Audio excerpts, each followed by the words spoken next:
You have rightly stated that the principle of this bill has been unanimously accepted by the House and most of the relevant points have been made out and that no time of the House should be taken by repeating the same points again and again.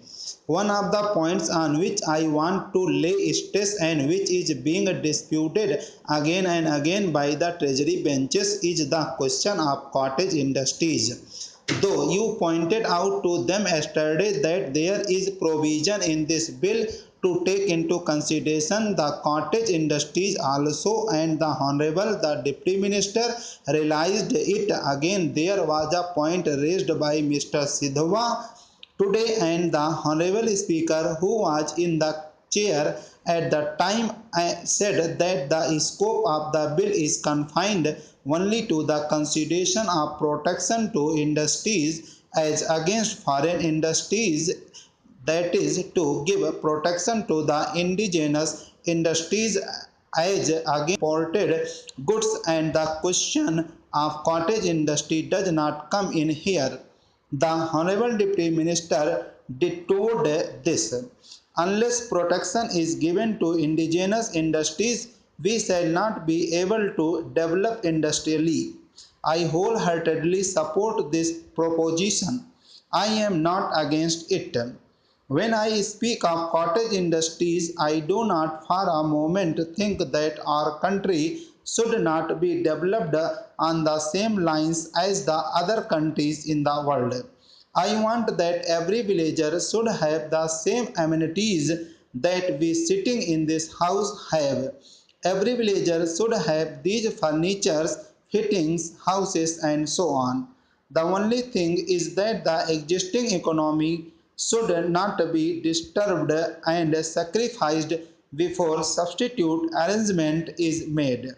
Before we give protection to any bigger industries, the first thing we should consider is that the materials which are at present being produced in our villages to meet the requirements of our villages and on which the economic life of the villagers rests are properly safeguarded.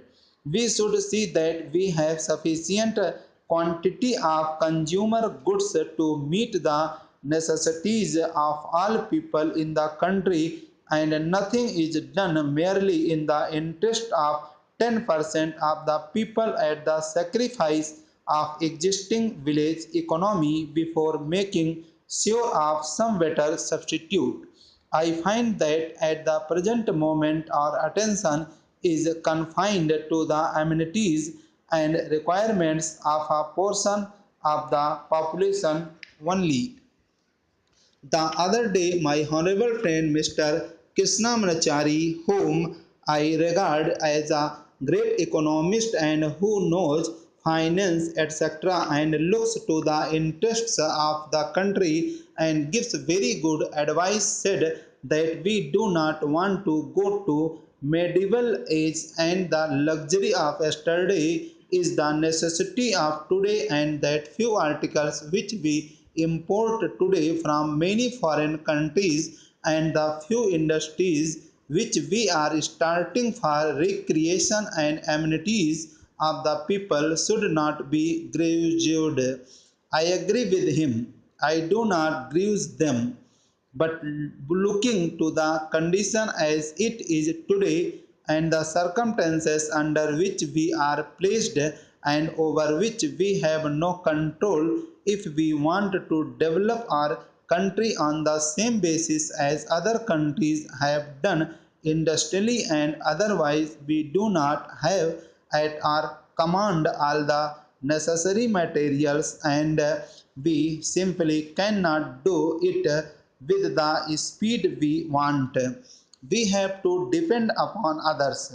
So, at least during the transitional period, it may be that the necessities of yesterday may have to be regarded at the luxuries to today and for some time have to take to austerity to be squarely distributed.